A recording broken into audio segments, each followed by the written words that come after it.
will be the permanent home for the Canadian Pacific 1201 and the Governor General's rail cars, which you're here to see move early this morning. Today's move is just the tip of the iceberg. If you can believe it, it's going to take us almost 2 more years to finish moving our collection into this building. Ces archives contiennent près de 2 millions de documents, and we have about another 85,000 artifacts that are not currently on display in our 3 museums. They include the first car in Canada, camera equipment including the lens used by Yusuf Karsh to take his iconic 1941 photo of Winston Churchill, and the last spike driven into the railroad across our vast country. So you're probably wondering, what's up with the 1201 outside here? What's up with the Governor General's rail cars over there? And what's up with this brand new, beautiful, colorful building? So to answer more of these questions, I'll start getting a few experts up here. We're going to start. Do you want to have a seat, or up to you? Or we could do it standing. I probably prefer to stand. All right, sounds good. You're making me look short. So first and foremost, could you tell us a bit what's going to happen today? What are the logistics of the move? What are we doing? Essentially, the logistics of the move are going to see us first spot the vice-regal cars back at the entrance to the new shop building here, and then after that, we'll come back out with our yard engine, and then we'll go back in and we'll tie onto the 1201, pull that out across the crossing. Folks will be able to see the engine in motion, and the valve gear is the most exciting part of it, and then 1201 will eventually be spotted back over what we call a pit track here in the new museum building. 1201 was last under steam on October 14th, 1990. I had the dubious honor of killing the fire that night following a trip to Hawkesbury that Bytown had sponsored. In the intervening years, 1201's boiler is no longer certified, and to turn around and fire it back up, it would take probably considerable time and effort to get the boiler recertified to make it up and running. So unfortunately, it isn't under steam. So it is a safety issue. Well, it's a safety and regulatory issue, yes. Absolutely, and also considered an artifact now, so. It is considered an artifact. One thing to note about it is it's a very precious artifact. Built in 1944, it's still hanging around. When we put it away on October 14th, 1990, it was running like a top. In fact, there were a couple of the engineers in the crowd who were on that trip, but they're too shy to step up at the moment. But it ran like a top, and presumably, if it satisfied the regulations, it would continue to run like a top. How did you get into the whole train hobby and business, I guess? And what did you love, or what do you love so much about trains? I've been interested in trains since I was 2 years old, or basically since I was born. I was fortunate to grow up for a few years in Prescott, Ontario, alongside Canadian National's main line during the transition from steam to diesel. So it was quite a parade that went by the backyard. There's something about trains. Ils ont des images des locomotives qui sont incroyables. C'est la motion, la sensation de bougement. C'est aussi également l'architecture, l'infrastructure, toute la technologie qui est présentée par des chemins de fer. That's about the only way to describe it, and I think the rest of you in the audience would feel the same way. To an extent, they don't make them like that anymore, and that's true. Certainly they don't make them like that anymore, but when you think about the evolution of technology and the new digital forms of technology we had, it's hard to believe that everything done here was done with, all the calculations were done with a slide rule to 2 significant digits, and this is what came out of it. Wow. And last question before you go and get ready for the move. That is, how did it feel, or describe your feeling when you conducted it for the last time? We weren't quite sure it was the last time, so it kind of caught us all by surprise after the fact. It was an ordinary day.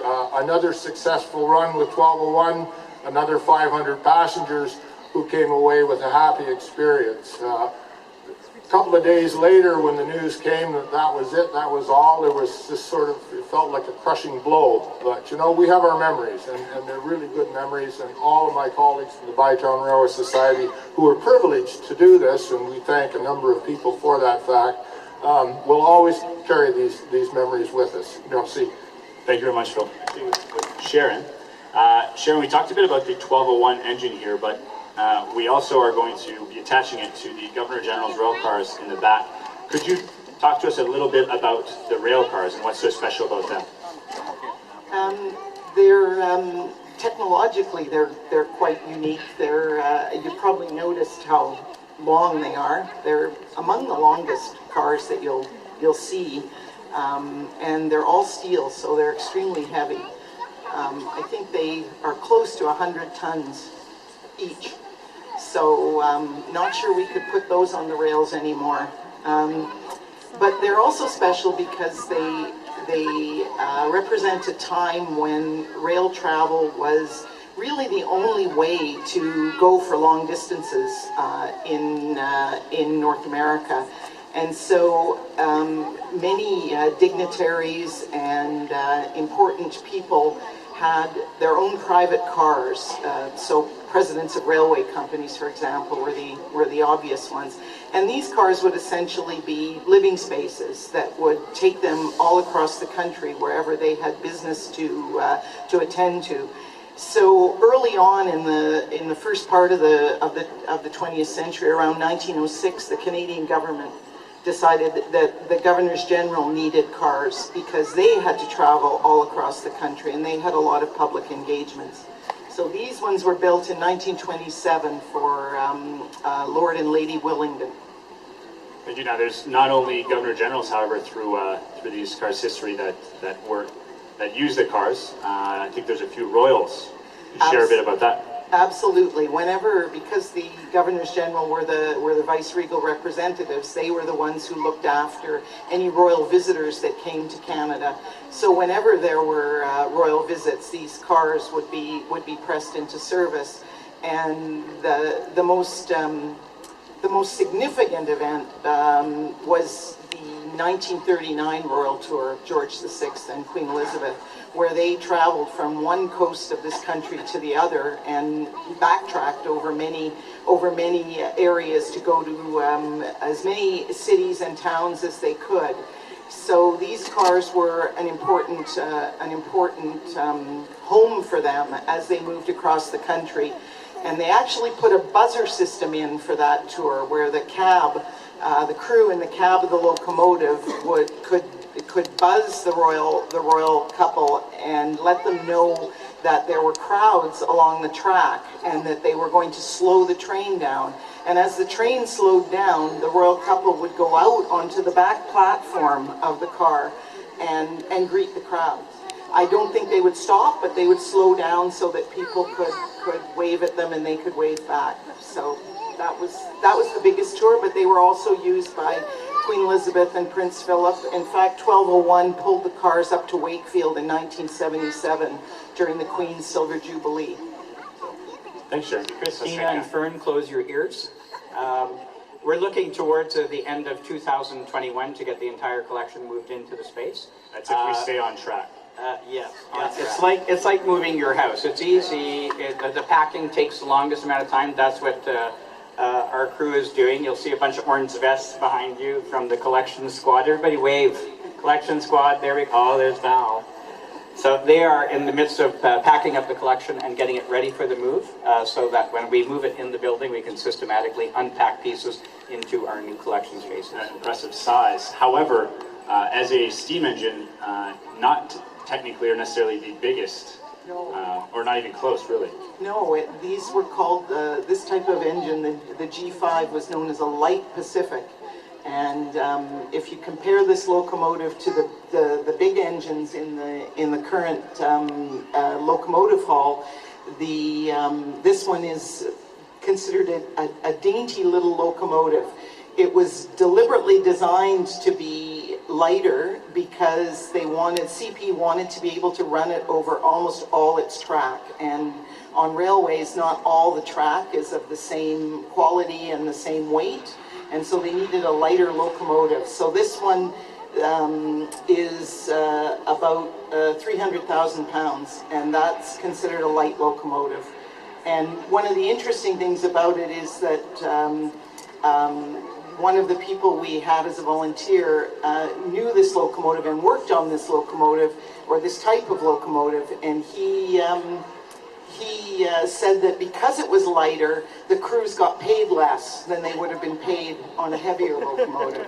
Yeah, that's interesting. You told me that the heavier the train, the bigger the pay. That's right. Which is That's right. interesting. So even though they liked operating this locomotive because it was a really responsive and I think he called it peppy locomotive, it didn't pay them as well. Thank you. Last question for both of you. Sharon, first one is same one I'll ask Phil because you seem to enjoy trains quite a bit. So, pourquoi est-ce que vous aimez les trains? Why do you like trains so much? Well, I first answer to that is I grew up in Winnipeg, and trains are everywhere in Winnipeg. They still are. And but since working at the museum, I just came to appreciate how amazing they are as artifacts, how ingenious the technology is, but also just how important it is when you look at them and realize, especially the collection we have, that they were almost all built in Canada completely.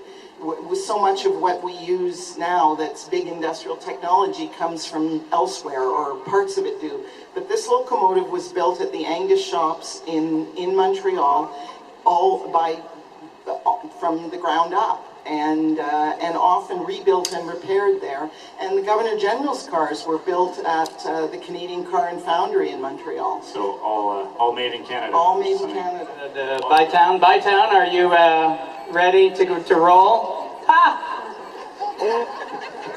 Is the crowd ready to roll? All right, put your hand up, Paul. Make that work. Oh, here we go. Here we go. I'll ask everybody not to cross the rail lines just for safety reasons, please. Thank you for coming out. You're an amazing crowd.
So the Governor General's rail cars were pushed into the new facilities. Now the small diesel electric you see, that's pushing everything today. It acts like a small tugboat in the rail yard. So this small engine, believe it or not, is actually only 2 years younger than the 1201, even though it is a diesel electric and the 1201 is a steam engine. Pour qu'il aille en permanence dans le nouveau centre de conservation. So guys, don't forget, hashtag Ingenium big move, hashtag Ingenium déménage. Tell your friends.